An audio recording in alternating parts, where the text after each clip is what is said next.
Another very important question I get asked is, did Vikings have birthdays? Did they celebrate birthdays? Now, to answer that question is really difficult, but you have to think about time and how Vikings measured time. And well, you've got years and you've got calendars, and most people know what day of the week it is and what year it is. And most people can count back from the year it is to the year they were born, because that's a very important date. Now, Vikings, it was the kings and the priests who kept track of time like that. And they would measure and say it was in the fifth year of King Harold Halfagra that this event happened. And they would write it in a book. And they would measure time in like a circle, maybe starting in midwinter and then going into spring and then summer and then autumn, harvest time, and then winter. And then you're back at the beginning again and you start. So you measure the cycle of time going around. So you could say, well, this is my 15th summer or my 8th summer.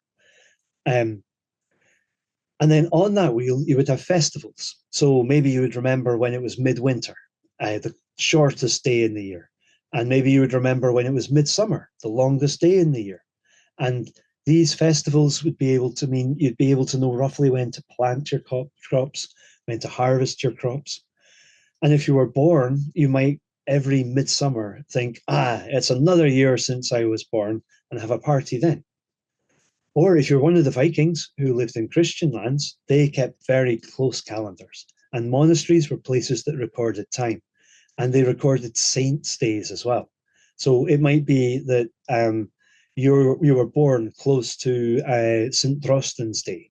And that would mean that every St. Drostan's Day, you could remember that you were 1 year older. And well, everyone would be having a feast to celebrate St. Trostan. So you would have a party at that time. So it's not your birthday party, but it's a party where you can remember that you were alive. Oh, and the other thing is you would remember when you changed from being a child to being an adult, or you'd remember when you married, or when you had your first baby. And these are life changes that you would remember. And when you went from being a child to being an adult, you would maybe be given your arms, so a shield and a spear. And if there was a battle, then it was your duty to go and take part. Before that, it wasn't, because you were just an innocent.